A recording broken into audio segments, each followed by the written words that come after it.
ஏன் வர்றதுக்கு பயப்படுற? ஏன் ஸ்டே வாங்குற? ஸ்டே வாங்கி நிறுத்த ஏன் முயற்சிக்கிற? கில்ட்டி, பயம், அதுதான் காரணம். ஆகவே இப்படி ஏமாற்றி அலையிறதே தொழிலாக வச்சிட்ருக்காரு. அதனால தான் இன்றைக்கி நாங்கள் எங்களுடைய வழக்கறிஞர்களோடு போயிட்டு வழக்கை நாங்கள் பதிவு பண்ணி அது ஜட்ஜு முன்னாடி வரும். அது நீதியரசர் முன்னாடி நாங்கள் எங்களுடைய வழக்கறிஞர்கள் எல்லாம் எக்ஸ்பிளைன் பண்ண தயாராக இருக்காங்க. அப்போ உண்மை என்னன்னு தெரிய வரும். இதுதான் இன்றைய வழக்கினுடைய நிலை. என்னோட original case 3680 Delhi writ petition. இங்கே சூரியமூர்த்தி போட்டது 5300 ரிட் பெட்டிஷன். இதுதான் உங்கள்கிட்ட சொல்லுன்றதுக்காக தான் வெளியில் இப்போ தான் வந்த ப்ரொபோசல். இந்த வழக்கு ஒரு புறம் இருந்தாலும் தமிழகத்தில் இப்போ ரொம்ப ஹாட் டாபிக்காக போயிட்டு இருக்குது. நாம் தமிழர் சீமான் அவர்கள் வந்து பெரியாரை குறித்து விமர்சனம் செஞ்சிருக்காரு. உங்களுக்கும் பெரியாருக்குமான தொடர்புகள் என்னன்றது தெரியும். அதே மாதிரி பெரியார் தான் உங்களுக்கு பெயர்கள் வச்சிருக்காங்கலாம் ஒரு தகவல் இருக்குது. நீங்கள் ஆனால் எதுவுமே இப்போ பேசாமல் இருக்கிறீங்க. இல்லை, பேசாமல் இல்லை. 2 நாளாக நைட்டெல்லாம் எங்கள் லாயர்ஸ் பாருங்க, அருண் எல்லோரும் இருக்காங்க, நைட்டெல்லாம் ஒர்க் பண்ணியிருக்கோம். இந்த வழக்குக்காக ராத்திரி பகலாக கடுமையாக பண்ணி தான் இதை ஃபைல் பண்ணோம். விடமாட்டேன் நான். இதில் ஸ்டே வெக்கேட் ஆகிற வரைக்கும் நான் விடமாட்டேன். இங்கே நியாயம் கிடைக்கும் இந்த நீதி அரசர்கிட்டே. இல்லை உச்ச நீதிமன்றம் தான் போகணுன்னாலும் போகலாம், ஒன்றும் எல்லாத்துக்கும் தயாராக இருக்கேன் நான். ஆகவே விடுற மாதிரி இல்லை பழனிசாமியை. Wrongly reported to the honourable court and state the matter. இன்னொரு சைடு ஹியரிங் கேட்கவே இல்லை, ஹியரிங்கே இல்லை, கொடுத்துட்டாங்க. தவறு, அதை விட மாட்டேன். ஆனால் இப்போ நீங்கள் சொன்ன பாயிண்ட்டுக்கு வரேன். நான் சீமான் அவர்களை நல்ல நண்பர், போன இடைத்தேர்தலில் பணம் கொடுக்காமல் ஓட்டு வாங்கினான்னு பாராட்டியது உண்டு. ஆனால் ரொம்ப கீழ்த்தரமாக இறங்கி தினம் மீடியா உங்களை பார்க்கணும், கேமரா உங்களை பார்க்கணுன்றதுக்காக முதல்ல நீங்கள் தாத்தான்றீங்க, எங்கள் அப்பான்றீங்க, சீர்திருத்த சமுதாயத்தின் ஒப்பற்ற தலைவர் தந்தை பெரியார்ன்றீங்க. அங்கே நிருபரே கேட்டாங்க, அவரை மாறி மாறி பின்னி எடுத்துகிட்டு இருக்காங்க நம்ம நிருபர். அவங்கள நான் பாராட்டுறேன். அதுக்கு பின்னாடி இப்போ என்ன சொல்கிறாரு? யார் பெரியார்? என்ன கிடிச்சிட்டாரு? திராவிடன் சொல்கிறவங்களாம் திருடன் சொல்கிறேன். நான் தெரியாமல் சொல்கிறேன். திராவிடன் சொல்கிறவங்களாம் திருடன் சொன்னால் முதல்ல அண்ணன் காளிமுத்துவ மாமனை சொல்லலாமா? எனக்கு தமிழை சொல்லிக் கொடுத்தது அவர் தான்.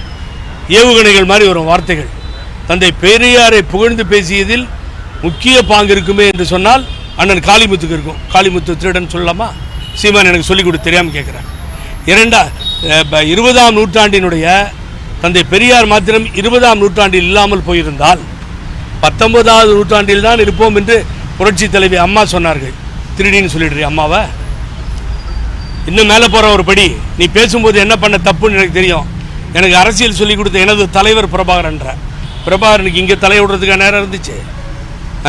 தமிழீழத்தில் போராடி செத்த மாவீரனாக பிரபாகரனை பார்க்கிறோம் தமிழ் மக்களுக்காக.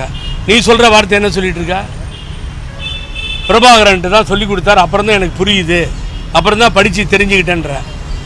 உன்னுடைய பிரபாகரன், நாங்கள் போற்றுகின்ற தலைவராக ஒரு காலத்தில் இருந்த பிரபாகரன், அமரர் ராஜீவ்காந்தி காங்கிரஸ் தலைவரை கொள்வதற்கு முன்னால் எல்லாம் டிஎம்கே ஏடிஎம்கேன்னு சப்போர்ட் பண்ண நேரத்தில் பிரபாகரனை காப்பாற்றியதும் வளர்த்ததும் புரட்சி தலைவர் எம்ஜிஆர் அவர்கள்.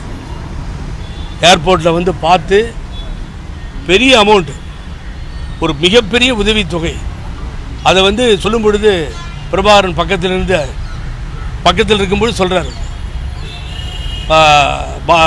பலாயுதம்னு நினைக்கிறேன். அவர் சொல்லும் பொழுது மிக தெளிவாக சொல்லுகிறார், இவ்வளோ அமௌண்ட்டை நாங்கள் எதிர்பார்க்கல, இவ்வளோ பெரிய அமௌண்ட்டை கொடுத்து எங்களுக்கு உதவின ஒரு பெரிய வள்ளலாக எம்ஜிஆரை பார்க்குறோம். தலைவர் காலை தொட்டு கும்பிட்டு போகிறார் பிரபாகரன். அவர்கிட்ட காத்துக்கிட்டேன்னா அவருடைய பேரை எடுத்து என்ன வைகோ அண்ணன் மாதிரி போய் அங்கே அவரோட இருந்து பழகணியா? சும்மா பிரபாகரன் பயாஸ்கோப் காமிச்சிட்டு எங்கிட்ட. பிரபாகரன் வரலாறு தெரியுமா உனக்கு? எவ்வளோ பேர் ஸ்ரீலங்காவிலேருந்து பிரிஞ்சு உலகம் பூரா தப்பிச்சு போய் புழைச்சிட்ருக்கான்னு தெரியுமா? அவனை காப்பாற்றுறதுக்கு ஏதாவது பண்ணியிருக்கியா நீ? என்ன தெரியும் உனக்கு பெரியாரை பற்றி? பெரியார் இல்லாத மண் இல்லை அப்படிங்கிறது தான் புனிதமான மண்ணுன்ற. அப்புறம் பெரியாரை திட்டுற.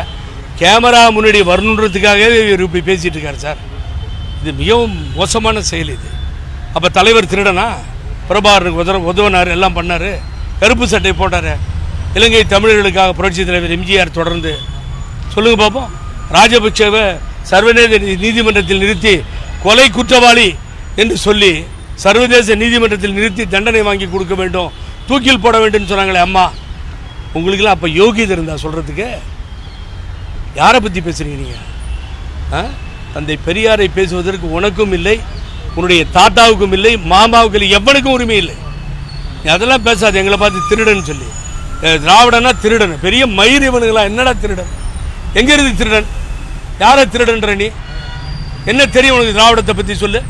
தேசியம்தான் பகுதி நேரத்தில் படிக்கணும், கட்டாய கல்வி, அதாவது குலத்தொழில் பண்ணுறவன் கல்வியை பண்ணணும், கற்றுக்கணும், குலக்கல்வி திட்டத்தை கொண்டு வர முயற்சித்து தேசியம். திராவிடம் பண்ணிச்சு அந்த வேலையை. திராவிட நாடு இருந்ததால் தான், திராவிடம் இருந்ததால் தான் இந்த மண்ணில் மக்கள் நிம்மதியாக இருக்காங்க. எதையோ ஒரு சப்ஜெக்ட் எடுத்துட்டாங்க. பக்கத்தில் இருக்கவங்க புரிஞ்சுக்கணும். சீமான் பக்கத்தில் இருக்கவங்க, நீங்கள் நிறைய பேர் வெளியே போயிட்டு இருக்கீங்க, ரொம்ப சந்தோஷம். அங்கே இருக்காதீங்க. ஈரோடெல்லாம் உள்ள வாணி, நான் பேசிக்கிறேன். அது பெரியார் மண்ணு தானே. தந்தை பெரியாருக்கு மாவட்டம் தோறும் நூற்றாண்டு விழா கண்டவர் புரட்சி தலைவர் எம்ஜிஆர் அவர்கள். அவர் நாவலரை கூப்பிட்டுக்குவார், எல்லாரையும் கூப்பிட்டுக்குவார், பேச சொல்லி தந்தை பெரியாரை பற்றி பேச சொல்லி பார்ப்பார். எந்த தேசியத்தில் இருந்த தலைவர். அப்புறம் வஉசி, கப்பலோட்டிய தமிழன், எவ்வளோ பண்ணியிருக்கான் பத்தியா, எவ்வளோ அவர் சொத்தெல்லாம் கொடுத்து பண்ணலையா? நாங்கள் என்ன விரோதியா கப்பலோட்டிய தமிழுக்கு? சூடமணின்னு கப்பலோட்டிய தமிழன் சங்கம் வச்சு மதுரையில் நடத்திட்டு இருந்தார். அவர் கொண்டு வந்து அம்மாட்ட சேர்த்து விட்டார். ஏதாவது தெரியுமா உனக்கு? முதல்ல மகாகவி பாரதியார் எங்களுக்குன்னு எதிரியா? யார் அவங்கெல்லாம் எதிரின்னு சொன்னா பெரியாருக்கு? தந்தை பெரியாருக்கு அவங்கெல்லாம் எதிரியா? அவங்களையும் இவங்களையும் பிரித்து கண்ணாபின்னான்னு பேசி நான் மாண்புமிகு முதலமைச்சர், நான் எல்லோருக்கும் முதலமைச்சர் என்று சொல்லக்கூடிய போற்றக்கூடிய தமிழக முதல்வரிடம் கேட்கிறேன், தயவு செஞ்சு ப்ளீஸ், அன்றைக்கி ஒருத்தர் ஸ்கூலில் பேசினாருன்னு நீங்கள் அரெஸ்ட் பண்ணீங்க. அவன் வந்து ஏர்போர்ட்டில் இறங்குறதுக்கு முன்னாடியே அரெஸ்ட் பண்ணிட்டீங்க. என்ன பேர்? மகாவிஷ்ணு. அந்த மாதிரி வார்த்தைகள்லாம் வேண்டான்னு சொல்லி அரெஸ்ட் பண்ணீங்க. அதுக்கு பின்னாடி ஒரு தந்தை பெரியாரை பற்றி பேசுகிறத ஏன் வேடிக்கை பார்த்துருக்கணும்? பிடிச்சி உள்ளே போடுங்க சார். உள்ளே போட்டோன்னே ஒருத்தனும் வரமாட்டாங்க, எனக்கு தெரியும். அரெஸ்ட் பண்ணுங்க முதல்ல சொல்கிறேன். நீங்கள் ஏன் வேடிக்கை பார்க்குறீங்க? கேஸ் கொடுத்துருக்காங்கல்ல, தமிழ்நாடு பூரா வழக்கு தொடரப்படும். சீமான், உனக்கு அவ்வளோதான் டைம். நீ யாரை வேணாலும் பேசு, எவ்வளோ வேணாலும் பேசு. அவள் ஒன்றை பேசிட்டு நீ அவ்வளோ பேசு.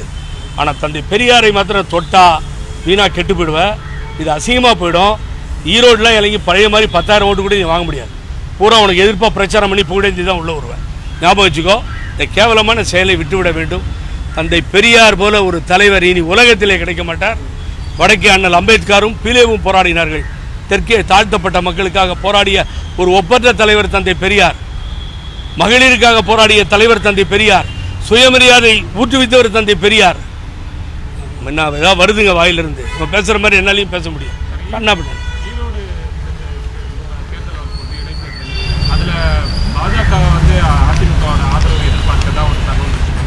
ஏன்னா பாஜக வேற அதிமுக வேறன்னு கேட்குறீங்களே, நியாயமாக இதெல்லாம்?